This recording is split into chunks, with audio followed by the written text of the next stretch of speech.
My name is Michael, I am 38 years old, and I have been working as a taxi driver in Chicago for almost 10 years. During this time, I have seen everything: drunk students, marital infidelities, and tourists who think they know the city better than I do. But one trip that took place at the end of October 2024 still sticks in my mind. It was a night of heavy rain, and in my old Ford Taurus, a father and son staged a real drama that turned my car into a battlefield of emotions.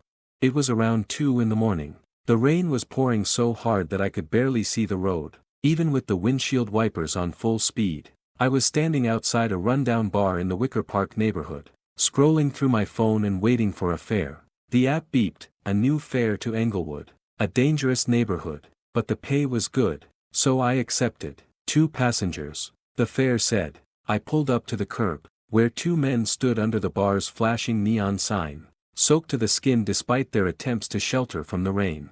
The older one, in his 50s, had a wrinkled face, gray stubble, and a heavy wool coat that looked expensive but worn. He held a half-empty bottle of whiskey in his hand, clutching it as if it were his only salvation. The younger man, about 25, wore a wet denim jacket, a backpack on his shoulder, and a phone in his hand, which he nervously scrolled through. They looked like father and son, although I wasn't sure at the time. They got into the car, the older one in the front, the younger one in the back seat. The smell of wet wool and alcohol immediately filled the cabin. "Good evening," I said, trying to be polite as always. "To Englewood, right?" "Yeah," the older one grunted, not taking his eyes off the bottle. The younger one didn't answer, just sighed and leaned back in his seat. I turned on the radio, something calm, jazz, to lighten the mood. But the silence didn't last long. We hadn't even reached Michigan Avenue when the younger brother spoke up. "Dad, I've told you 100 times that I don't want to work at your factory. Why can't you understand that?" The older brother turned sharply toward him, nearly spilling whiskey on the seat. "What do you want, Justin? To sit in your garage forever, messing around with some stupid startups that don't make a penny? Do you think I'm just offering you this for nothing?" I glanced in the rearview mirror. Justin, the younger son, clenched his fists and leaned forward. "Your factory isn't mine.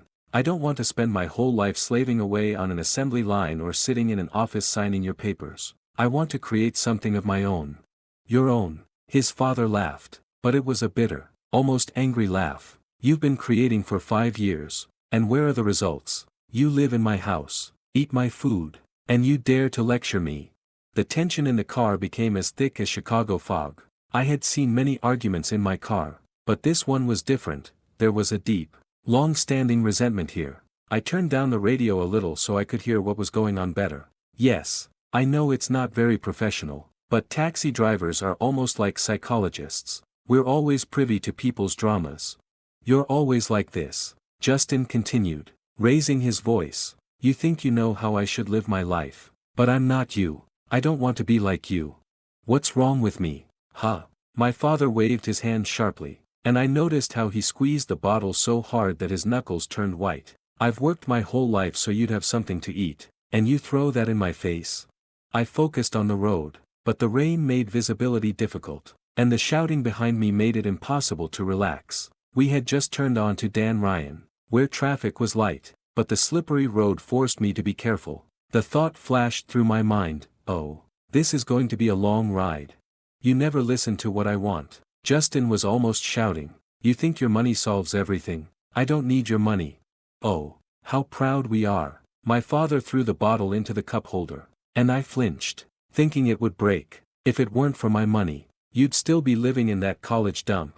Then I saw in the mirror that Justin lunged forward and grabbed his father by the shoulder. Before I could say anything, my father pushed him away, and a real scuffle broke out between them. Justin was yelling something about freedom, and my father was yelling about ingratitude. The car swayed as they pushed each other, and I realized it was time to intervene.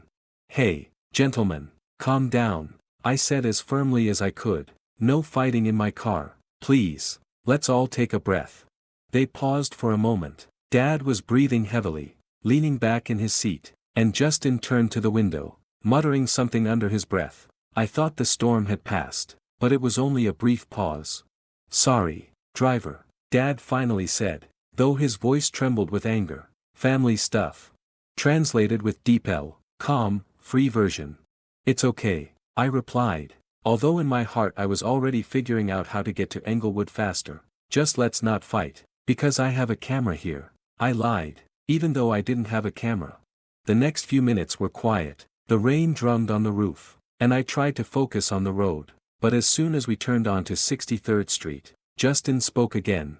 Do you know why I don't want to work with you? Because you keep all your employees on a leash like dogs. Do you think I don't see how you talk to them? How am I supposed to talk to them? My father raised his voice again.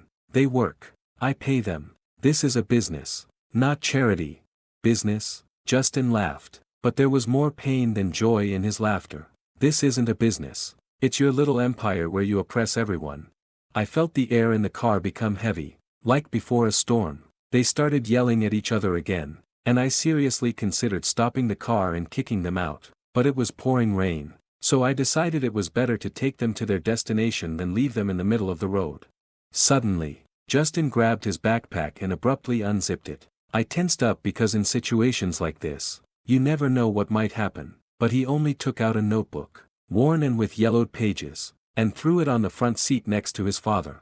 Here, he shouted, these are my plans, my ideas, this is what I want to do, but you don't care because you never even looked. His father took the notebook, but instead of opening it, he threw it back on the back seat. What's in there? Some childish dreams? Do you think that's going to feed you? That was the last straw. Justin screamed and pushed his father so hard that he hit the door. I slammed on the brakes, stopping the car on the side of the road. Enough, I yelled, either you calm down, or I'll call the cops. Your choice. They froze. His father held onto the door handle, and Justin clenched his fists, breathing as if he had just finished running. The rain pounded loudly on the roof, and for a moment it seemed like it was the only sound in the world. I'm sorry, Justin said quietly, lowering his head. I can't do this anymore. The father was silent, staring out the window. Then he turned to his son, and I saw something new in his eyes, not anger, but pain. I just wanted you to have a better life than I did, he said quietly. But maybe I was wrong. Justin didn't answer, but I noticed his shoulders relax. They were silent for the rest of the trip. I drove them to the old house in Englewood, where they got out without saying a word to each other. The father left me a generous tip, but I felt it was more a gesture of apology than gratitude. As they disappeared into the darkness, I sat in the car and stared at the rain streaming down the windshield for a long time. That ride reminded me that there is a story behind every argument. And as a simple taxi driver, I can't always understand it, but I know for sure that the notebook that was left on the back seat was not just a piece of paper to Justin. It was his dreams, and maybe one day he will make them come true. Translated with Deep L. Calm, free version.